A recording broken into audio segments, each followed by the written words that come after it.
Welcome back to NewsWire here on SportsGrid. Training camps for NFL, of course, off and running with the Hall of Fame game coming and the NFL preseason beginning late next week. Carrington Harrison has got a great gig. It's covering and talking about the Kansas City Chiefs.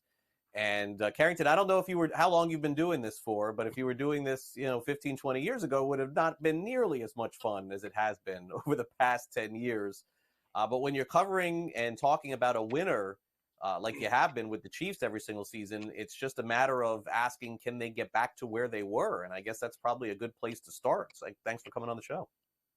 Yeah, absolutely. I mean, that absolutely is a great place to start. I'm born and raised in Kansas City, so trust me, there's not much you're going to be able to throw at me in terms of disappointment. I was here for the Matt Castle days. I was here for the Alex Smith days. They had a playoff game against the Indianapolis Colts in which they lost 9-7 and they missed 3 field goals when I was a kid. They played Peyton Manning in a postseason game and they did not force a punt back in 2003. So I know all about Chiefs heartbreak, sir.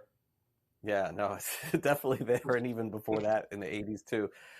Okay, so let's take a look at some of the players that left, and you tell me if any of them, and naturally this is going to happen with a really good team, some of these players get overpaid, as you know, Carrington, to go to other teams. I think the one name that stands out the most, which I guess is surprising, I guess just from a pure football standpoint, is that L'Jarius Sneed is no longer there after how good he was with the Chiefs. But contractually speaking, there's only so many players you can pay. I guess that would be my fair assessment there. How about you? Yeah, I think that's a perfect assessment, at least of this team. L'Jarius Sneed was one of the better corners last year in the National Football League.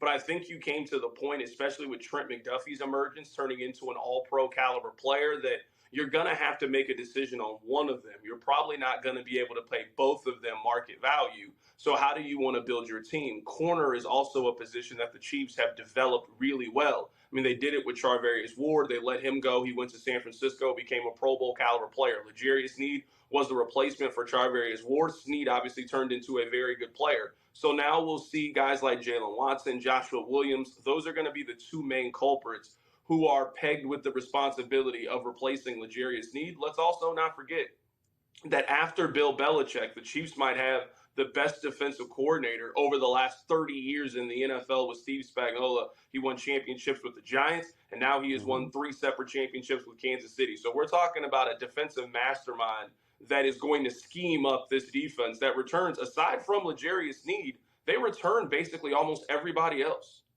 Yeah, and the Chiefs, while their offense is talked about a lot, their defense was really the calling card, I thought, for all of last season up until the playoffs.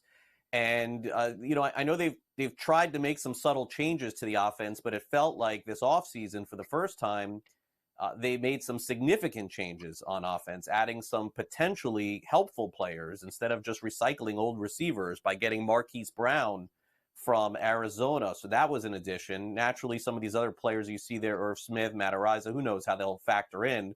But then they draft Xavier Worthy also. And if you're just playing the numbers game, I assume that between Brown and Worthy, if one of them really makes a nice step, then the Chiefs accomplish what they wanted to in the offseason. Craig, I'm starting to think that you can take my job. You and I have the exact same opinions on the Kansas City Chiefs. I mean, I'm just guessing.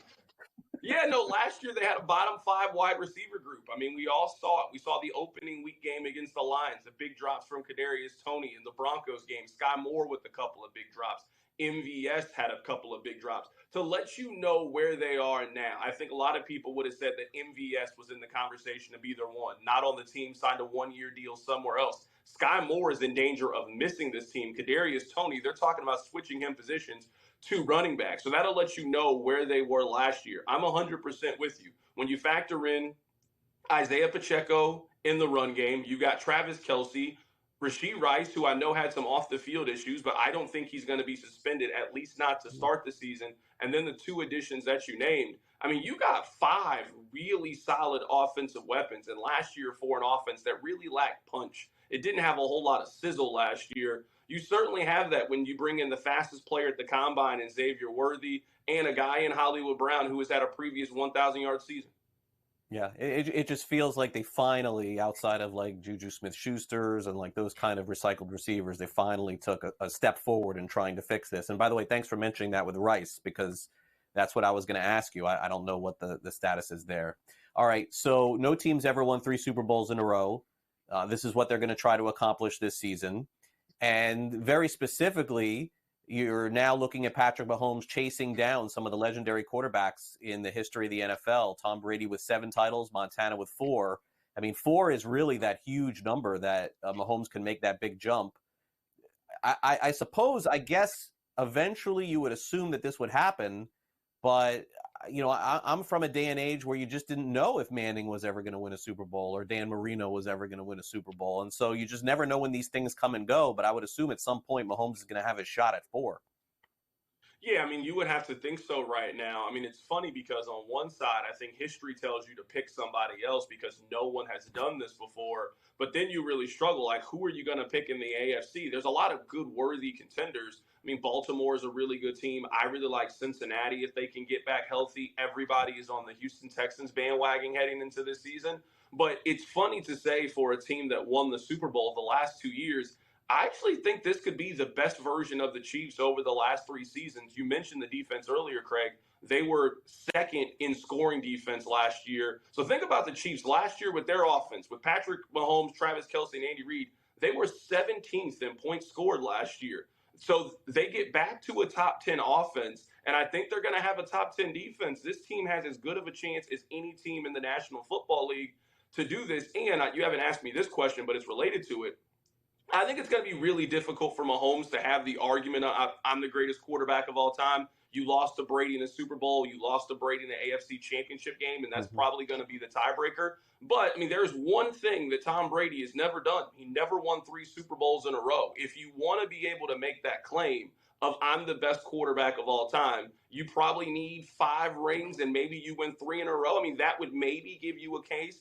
And Mahomes is probably going to have all of the records. He's going to throw most touchdowns, most yards, all of those things. I mean, that would probably be the pathway to making the argument of I'm the greatest quarterback of all time. Carrington, awesome analysis. Thanks again for coming on NewsWire. Talk soon. I appreciate you guys.